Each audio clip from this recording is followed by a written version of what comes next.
Welcome to the first in our three-part Virtual Excursions training program. My name's Jackie Randalls, and I've coordinated this program for national delivery as part of my role managing Inspiring Australia in New South Wales. For those new to Inspiring Australia, it's the national strategy for public engagement with STEM. We work with hundreds of community partners to connect scientific researchers to big audiences. And today's training is all about doing just that in the virtual world.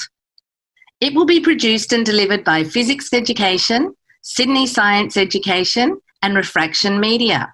And I'd like to acknowledge support from the New South Wales Office of the Chief Scientist and Engineer and Inspiring Australia's state programs in New South Wales, the ACT, Queensland, Western Australia and South Australia. Hi everybody, it's great to join you all. As you can tell from my accent, I am not from Australia, I'm actually from California in the United States. And so to start off our time together today, I'm actually going to use one of those features that Ben said earlier, and let's go ahead and take a poll. I would love to know, a poll should be popping up about now. Pre-COVID, before this pandemic, what was your organization's experience with virtual learning experiences? And I've picked a couple of things that kind of have popped in my head. Feel free to choose as many as you want. So this is multi-choice. And we'll probably take about 30 seconds, maybe a minute, for you all to go ahead and vote.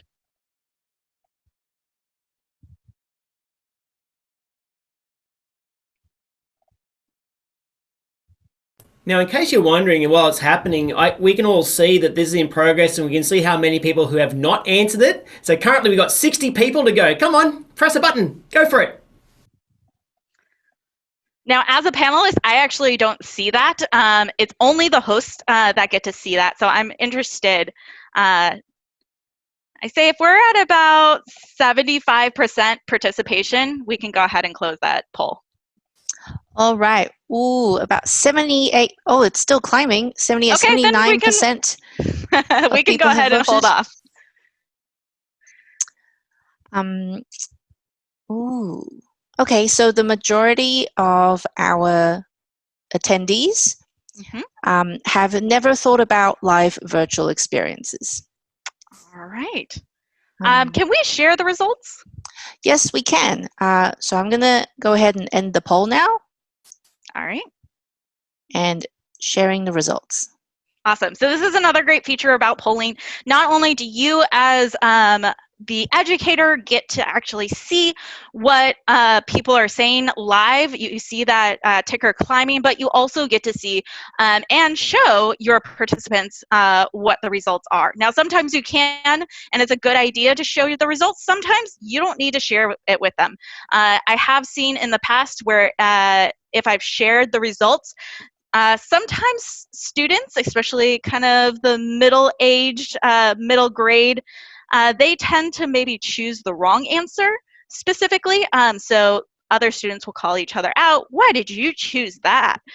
So gauge your audience. Figure out, is it appropriate right now to share the polls results or is it not? So thank you so much, everybody. It really helps me to also, as an educator, be able to know where my audience is.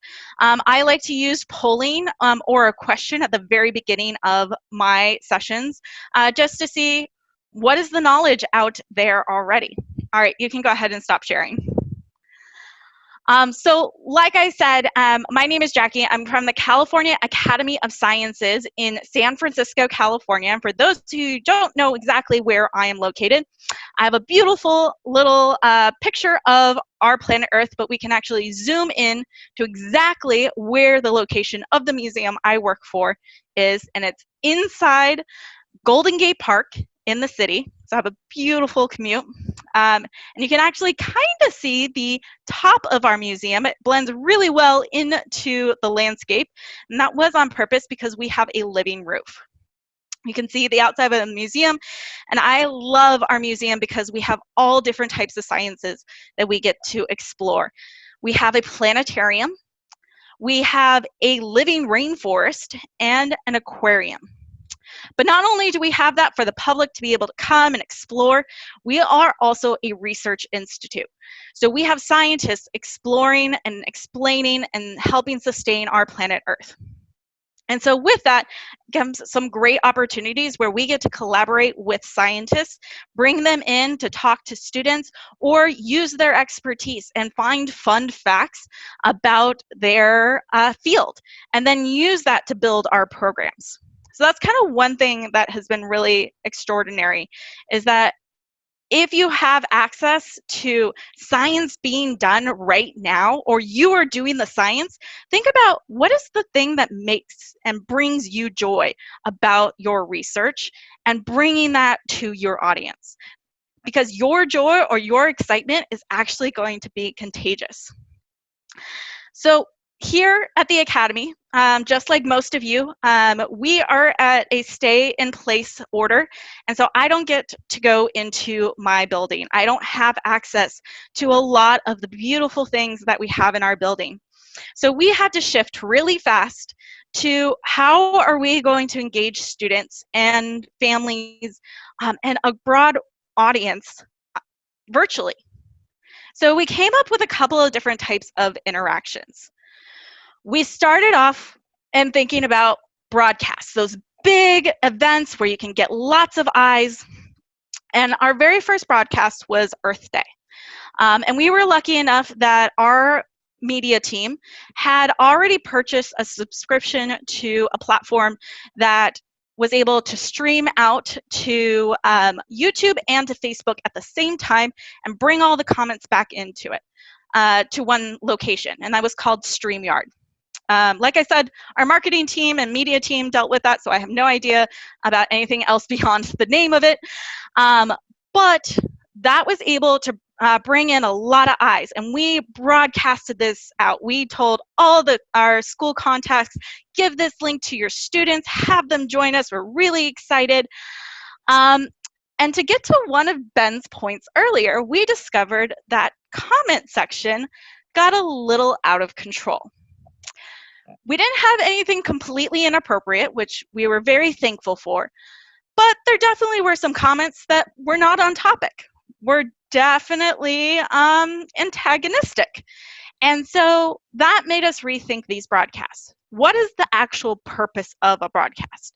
Is it just because you're getting so many eyes on your content?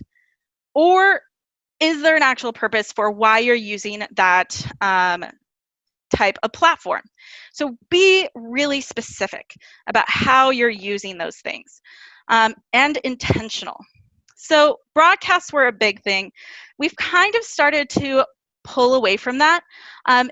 For a grade level elementary school, year 1 through 5, just because we've seen that it's not a great interaction. So another thing that we've been doing is we've been taking some of our pre-recorded videos and adding guiding questions.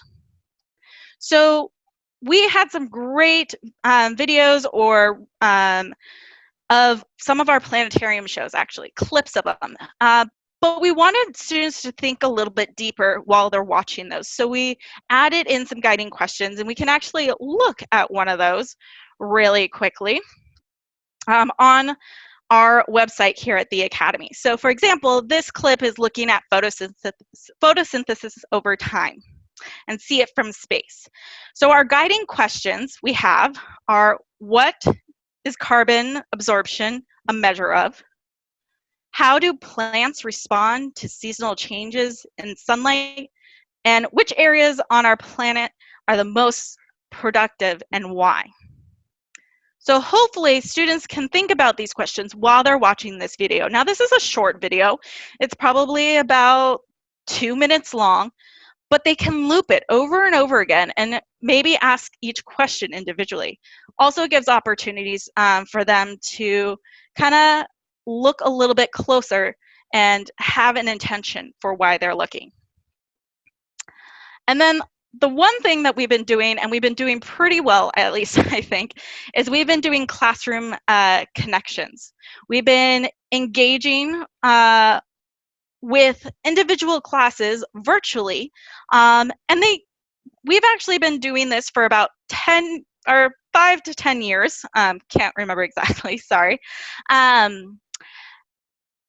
But normally we would just connect with one class and then come in. We had to rethink that as well. And so when we were thinking about that, we actually thought about the roles of our staff. And we created educator rules. And Ben actually got to this a little bit of how it's a team to produce either very large events or even small events. So we've kind of been able to categorize it into a couple of different areas. We call it main educator. That's the person that's doing all the talking.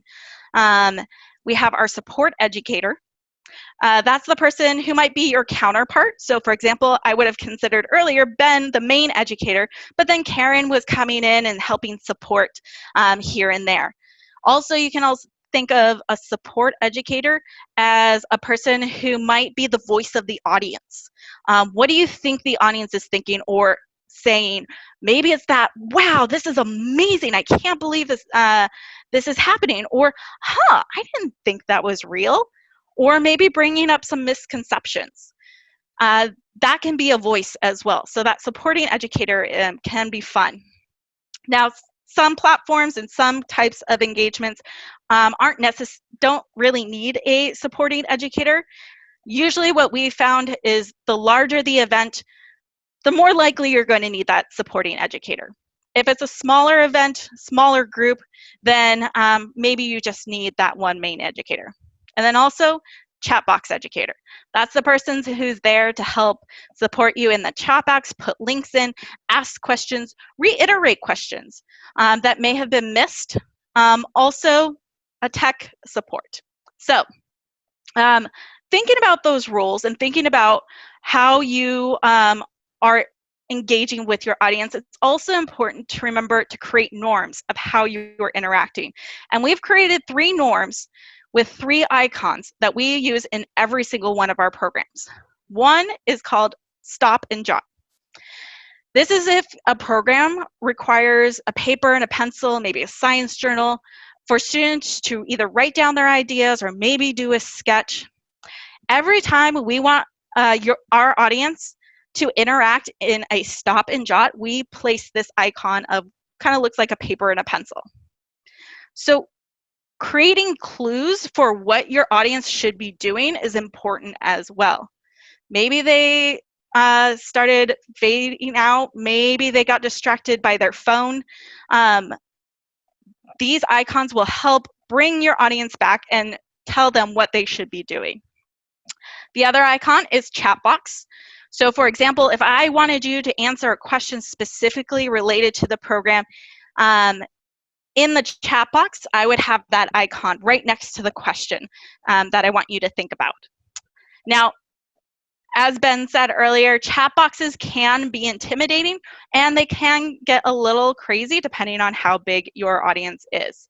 So sometimes I have seen where if you're doing a webinar like this, they've actually disabled that people can send to the audience as well as participants, as we have enabled today. And that can be a security feature. If you feel like your audience might need to only talk to the panelists and the hosts, you can put that in, at least with Zoom. You would have to research a little bit more with other platforms. And then the last way is using that microphone.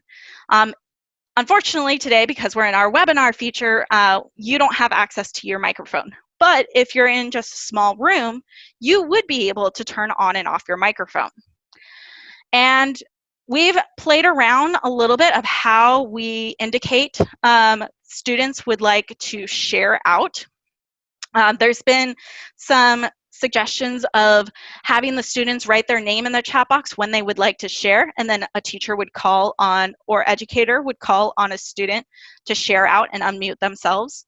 And then also we've had it where we ask the actual teacher of that class to choose students to share out. Also, Zoom has a really cool feature in their main rooms where you can do an electronic reaction of either raising your hand or clapping, and that's a fun way to be able to share that you want to use your microphone and share out. Now, be specific on when you use your chat box and when you want to have students share out.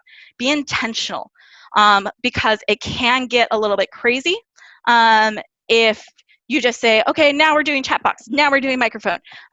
Figure out where is it going to be important to hear your audience's voice, and where is it going to be important to just take a quick glance at a chat box. So things to think about.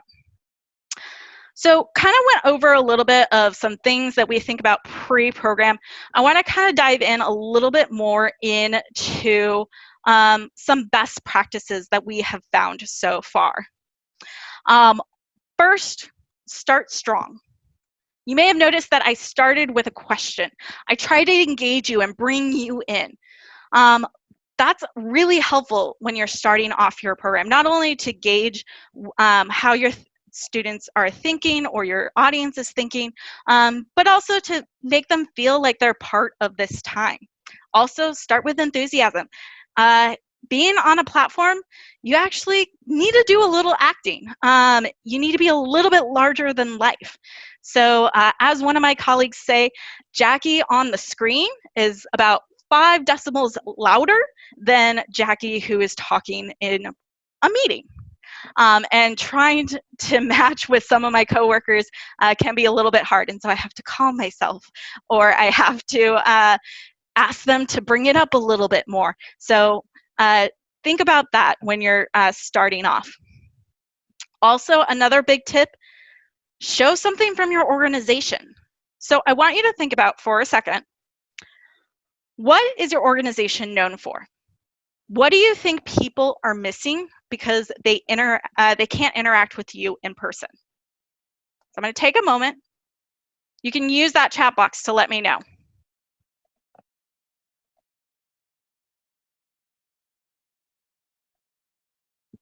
Jackie? In the meantime, I thought maybe we could answer 1 or 2 questions. Sounds great. Specifically for you, actually. Jeff asks, do you have virtual tours? Great question. No, we don't. And we actually never really have. You may have noticed that, and it's a little harder to see in the images that I showed, but we are a concrete building filled with quite a few very large tanks with water. And what does Wi-Fi hate? Water and concrete. So to do a live tour in our building is actually impossible unless we have a dedicated Wi-Fi device. But even then, there's certain spots in the museum that we would not be able to go at all. There are dead spots. We have tried a little bit of like recorded areas, but we just haven't done that. Bianca would like to know if she can come and work with you, Jackie. And we have 1 more question from Jackie, a different Jackie. Oh my goodness. Many of the people here are delivering programs to adult, family, youth, and specialist community audiences, not students. Jackie, how do you seek to engage those who absolutely do not have to be there? Great question. So one of the things we definitely do is try and have our students turn and talk to their parents. Especially here in the Bay Area, we have a lot of different languages that are being spoken in the household. So it's helpful for us to be able to have our students turn and talk to who they are sitting with. We have also had our all our invitations for our programs that they can bring their siblings into the session with them. And we actually had, it was really cute. Today, we had our Waddle Like a Penguin program, and I actually saw 3 generations. I saw the grandmother, I saw the mother, and I saw the son. And they were all playing along.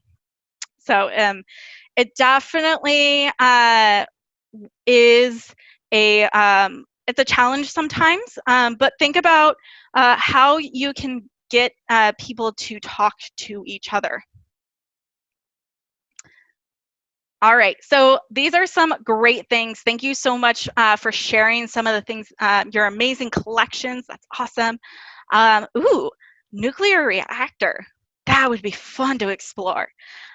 So we've seen so far in the students and the audiences that we have interacted, people want to feel like they're back inside your organization. They feel like they are missing the academy. So showing or displaying something that they know really well is going to engage your audience. So for example, I actually have Claude, our albino alligator, on the screen right now. This is one of the animals we are known for. So every once in a while, I might sneak him in. Or maybe I actually then put a virtual background of something that they know very well, like our aquarium or our lobby. It makes them feel like they are in the place, and it kind of brings back nostalgia of actually being there and wanting to engage. All right, so a last little thing that I wanted to share out before my time is up is, and tip is, change things up and often. Especially when you have a younger audience, you should be changing things up about every 3 minutes. I know that seems like a lot, but you need to be moving. Unfortunately, with this day and age, with students and even with adults, our attention spans are actually really small. So, for example, you might start off your program with some observation time. Maybe it's an image, maybe it's a specimen. So, for example, I happen to have one with me right now. So let's look a little bit closer at this object. What do you notice? What do you wonder? Are there things you recognize? Do you see some of the things that look familiar?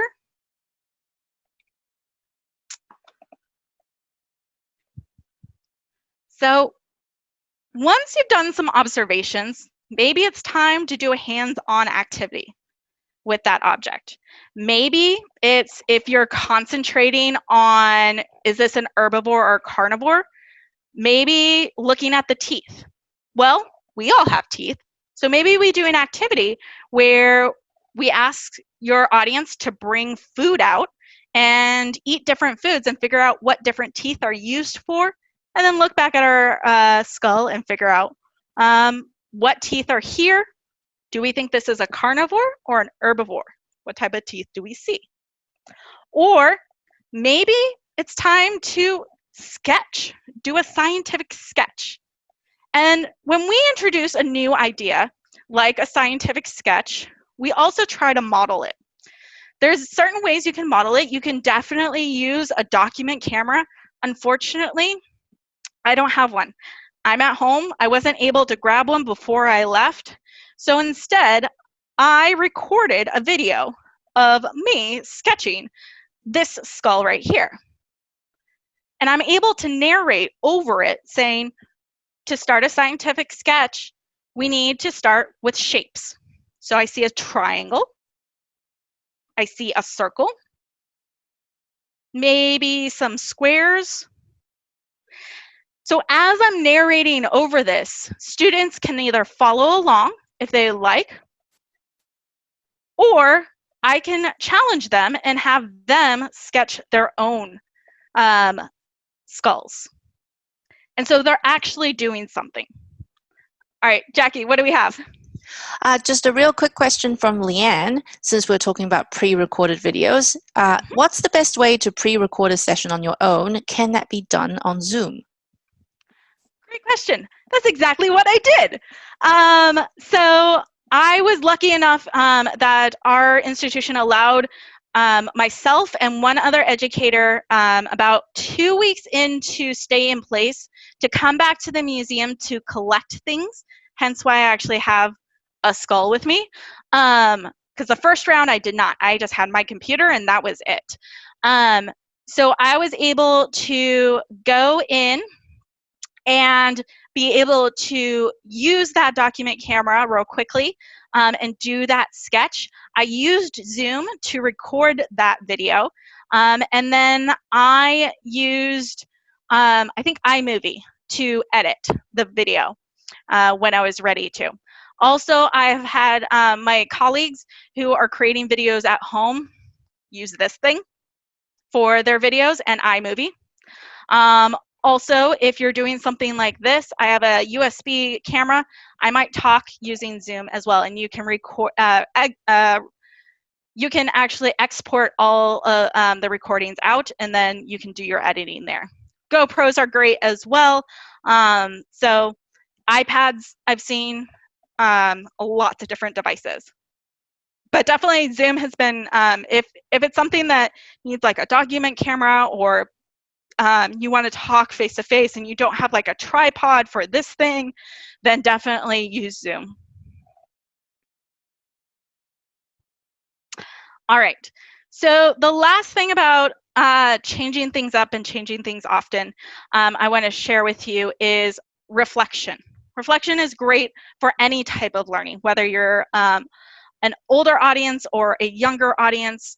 It helps you figure out what does your audience know. So maybe it's a reflection question to access their prior knowledge. Maybe it's a reflection question for at the end of your session, talking about what new ideas you might have. All right, and the very last thing I want to leave you on is experiment. Be flexible. This is definitely a different environment than we are all used to. Even myself, teaching for 5 years on this type of platform, there's still things that I'm experimenting with. There's still things that I'm trying to figure out. So give yourself permission to fail. Give yourself permission to try something different the next time. It may be a program that you have tried over and over and over again. Try something different. See if it works. Change things up. It helps you as an educator as well be fresh. Because nobody likes to have somebody who's just reciting a script. And it helps to have that excitement in your presentations. All right, so I'm going to go ahead and kind of wrap it up. Here is my email. If you would like to get in contact with me, I would be happy to help out. Now, do remember, I'm in California. There is a time difference. So if I don't get back to you right away, it might be because I'm sleeping. Thank you for joining us for the Virtual Excursions training, supported by Inspiring Australia. You can find more information and top tips on the Virtual Excursions Australia website.